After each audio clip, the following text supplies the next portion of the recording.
दुनिया की आबादी के एक बड़े हिस्से के पैगंबर की तौहीन करने वाले कभी भी शुरू नहीं हो सकते।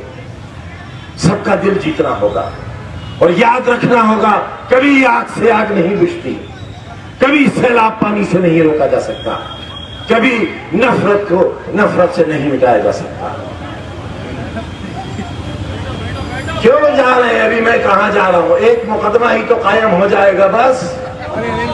अभी 10 नहीं बजे हैं, नहीं बजे हैं अभी 10। अरे हजारों मुकदमे हैं, कई 100 जिंदगियां चाहिए मुकदमा लड़ने के लिए, लेकिन जिक्र बाकी है। देखते हैं तीर चलाएं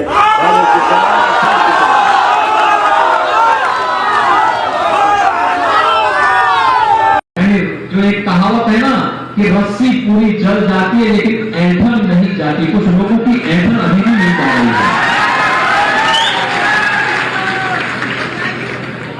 रस्सी जल रही है लेकिन ऐंठन नहीं जा रही है।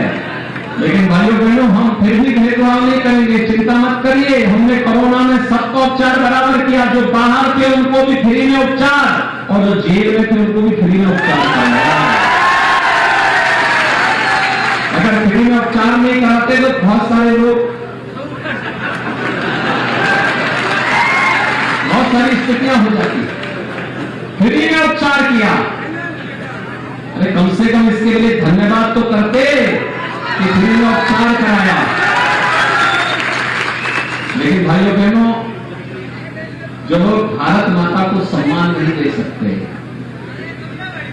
जिन लोगों के मन में विकास और राष्ट्र के प्रति कोई अच्छी सोच नहीं, जो लोग गुरु परंपरा को सम्मान नहीं दे सकते, जो भारत की विरासत को आगे बढ़ते हुए नहीं देखना चाहते,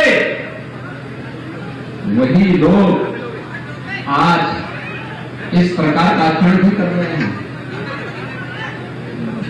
यानी ऐसी दिखासा दिखाने का प्रयास कर रहे हैं जैसे कि उनके साथ अन्याय हो। अन्याय तब नहीं हुआ था जब वाल्मीकि समुदाय के लोग उजाड़े जा रहे थे। अन्याय तब नहीं हुआ जब रामपुर राज परिवार के द्वारा, नवाब परिवार के द्वारा बनाई गई विरासत को उजाड़ने का प्रयास हो रहा था। रजा लाइब्रेरी के अस्तित्व को नष्ट करने का प्रयास हो रहा था। अन्याय तब नहीं हुआ जब यहाँ के नागरिकों पर अत्याचार हो रहे थे, यहाँ के बाप व्यापारियों की जमीनों पर कब्जा करवाया जा रहा था। अन्याय तब नहीं हो रहा था जब यहां पर शोषण का, माफिया और गुंडों का, पेशेवर गुंडे और अपराधियों को जब प्रश्रय देकर के, बंगालियों को प्रश्रय देकर के सत्ता का संरक्षण दिया जा रहा था। वो न्याय नहीं था उनके दृष्टि से।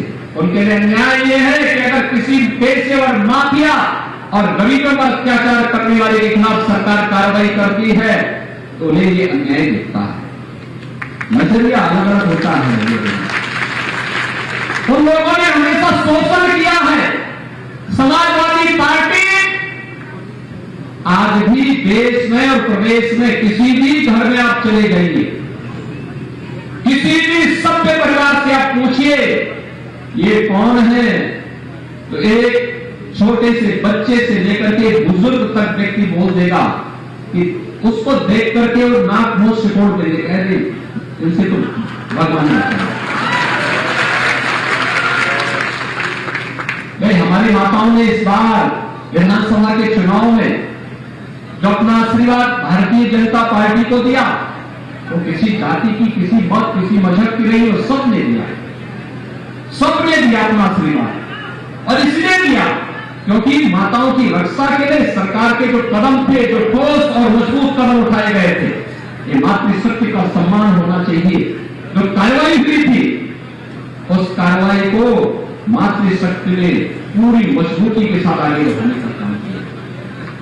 उन्होंने उसको हाथों हाथ लिया और उन्होंने कहा हर हाल में डबल इंजन की सरकार ही प्रदेश में रहनी चाहिए, और उन्होंने भरपूर अपना आशीर्वाद भारतीय जनता पार्टी के प्रत्याशियों को दिया। और आज इसीलिए आज आपके पास आया हूं। उनके सामने महिला सुरक्षा इस समाजवादी पार्टी के एजेंडे में नहीं था।